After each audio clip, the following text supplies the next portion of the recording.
जी दोस्तों, जब नाश मनुज पर छाता है पहले विवेक मर जाता है। हाँ जी, आज दोस्तों दुर्योधन के बारे में कहा गया है और दुर्योधन बना दिए माननीय मोदी जी।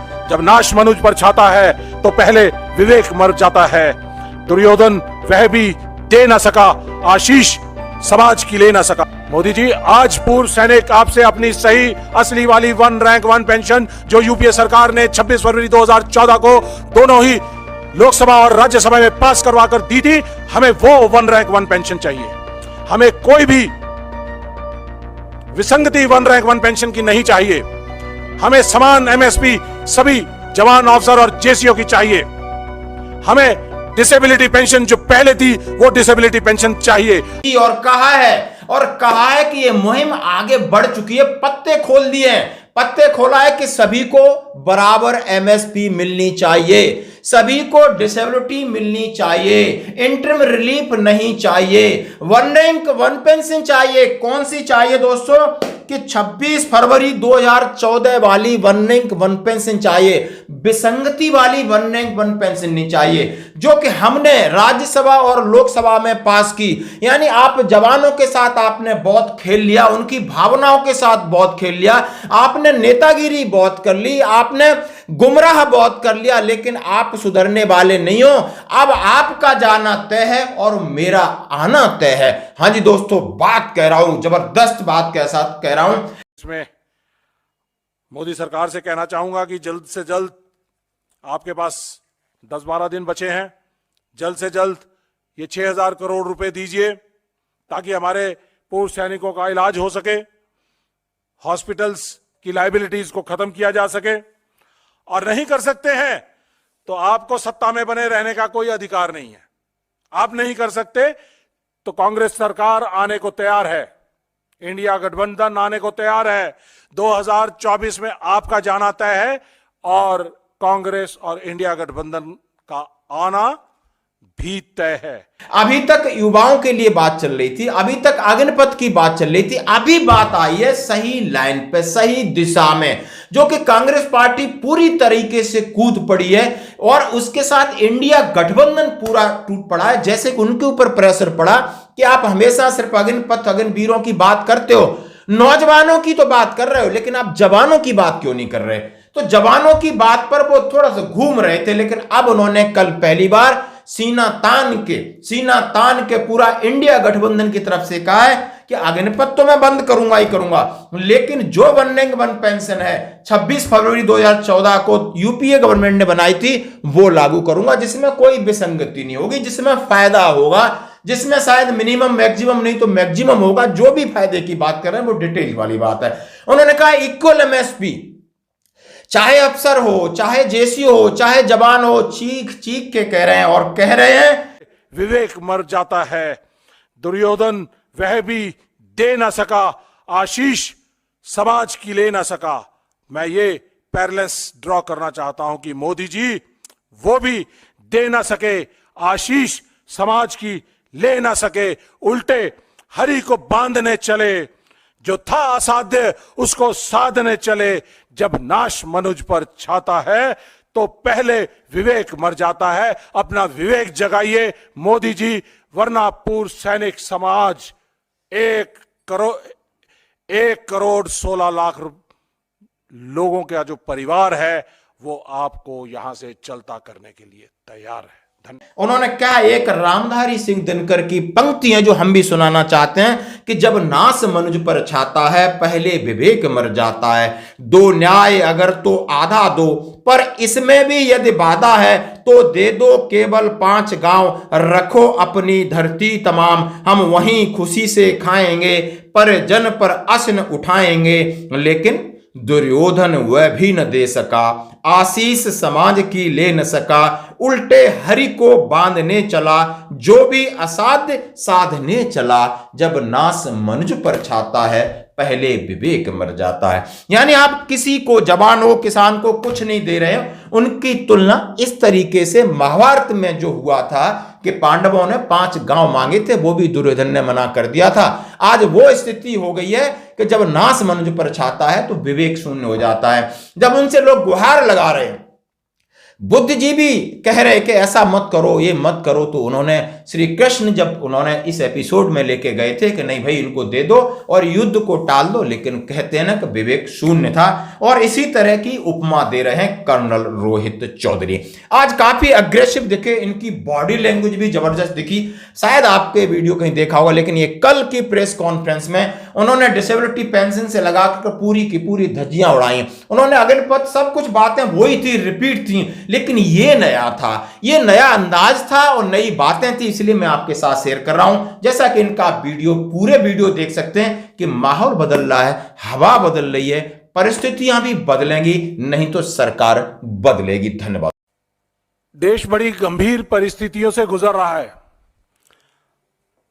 और जैसे ही युवा, महिलाएं, सारे वर्ग परेशान हैं, उसी तरह से हमारे देश के सैनिक, देश के पूर्व सैनिक, उनके परिवार, वो मोदी साहब की मार झेल रहे हैं। मोदी साहब का झूठा राष्ट्रवाद, झूठा देश प्रेम और झूठा सेना का प्रेम, ये देश को गलत दिखा रहा है। देश में दिखा रहे हैं, लेकिन उनके एक्शंस उसके बिल्कुल विपरीत हैं। वो अपने देश की सेना को, सैनिकों को, उनके परिवारों को कमजोर कर रहे हैं, देश की सुरक्षा को कमजोर कर रहे हैं। आज का सैनिक अगर कमजोर होगा तो सेना कमजोर होगी, और अगर हमारे सैनिकों के परिवार,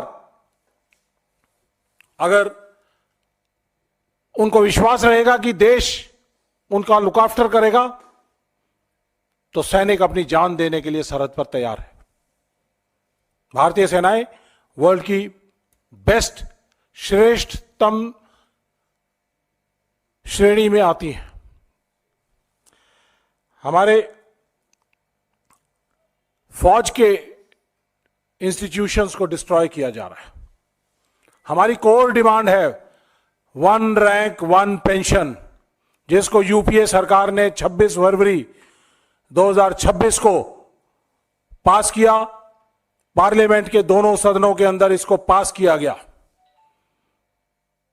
और आज 1 रैंक 1 पेंशन का मजाक बना दिया है इस मोदी सरकार ने। 1 rank and hundreds of pensions, ऐसा मजाक बना दिया है। देश की सरहदों पे काम करने वाले सैनिक अगर डिसेबल हो जाते हैं तो उनकी डिसेबिलिटी का मजाक बना दिया है। हजारों की तादाद में मिनिस्ट्री ऑफ डिफेंस के केसेस जो डिसेबिलिटी फौज ने दी, उसके खिलाफ ministry of defence supreme court में जा रही है। देश का सैनिक कैसे लड़ेगा अगर उसकी डिसेबिलिटी के इश्यूज को एड्रेस नहीं किया? तो कैसे? आज हमारे पूरे का पूरा जो सैनिक समाज है, पूर्व सैनिक समाज है, नाराज है, क्योंकि 1 रैंक 1 पेंशन की जिस तरह से इन्होंने OROP 1 के बाद OROP 2 के अंदर विसंगतियां पैदा कर दी हैं। हमारे जेसीओ जवानों को जो 12,500 करोड़, 12,500 रुपया पर मंथ के हिसाब से उनको कम मिल रहा है, उसकी लड़ाई हम जंतर मंतर पे भी लड़ रहे हैं, पूरे देश भर में लड़ रहे हैं। मैं जानना चाहूंगा आपके माध्यम से कि ये 23,000 करोड़ से लेके और जो 1 लाख करोड़ के बीच का जो 77,000 करोड़ का जो डिफरेंस है, आपने किन अपने पूंजीपति साथियों को दिया है? फौजियों को नहीं दिया, फौजी परिवारों को नहीं दिया, 1 रैंक 1 पेंशन को नहीं दिया, आपने किन अपने पूंजीपति साथियों को दिया है? यह मैं पूछना चाहूंगा आपसे। साथियों, इसके साथ साथ एक और बड़ा मुद्दा जो डिसेबिलिटी पेंशन का है। डिसेबिलिटी पेंशन, जो फौज का सैनिक कहीं लड़ते लड़ते घायल हो जाता है तो उसको दिया जाता है, डिसेबिलिटी के हिसाब से, जितनी डिसेबिलिटी है उसके हिसाब से उसको दिया जाता है। उस डिसेबिलिटी पेंशन के लिए इन्होंने एक नई पेंशन स्कीम लेके आए हैं, जिसके अंदर डिसेबिलिटी को खत्म कर दिया गया है। डिसेबिलिटी पेंशन अब डिसेबिलिटी पेंशन नहीं रही है, इसका नाम दे दिया गया है इम्पेयरमेंट रिलीफ, और इसके अंदर यह कहा है कि ये डिसेबिलिटी पेंशन अब डिसेबिलिटी नहीं है। और ये बोलते हैं जो डिसेबल्ड सोल्जर को जो पेंशन मिलती है उसके लिए उन्होंने लिखा है this is not a pension and shall cease upon the demise of the recipient. अगर सैनिक को पेंशन मिल रही थी डिसेबिलिटी पेंशन, तो डिसेबिलिटी पेंशन मिलने के बाद अगर उसको उसका देहांत हो जाता है तो उसके परिवार को उसके पूरी पेंशन मिलती रहती थी। फैमिली पेंशन के तौर पे उसको 40% कम किया जाता था।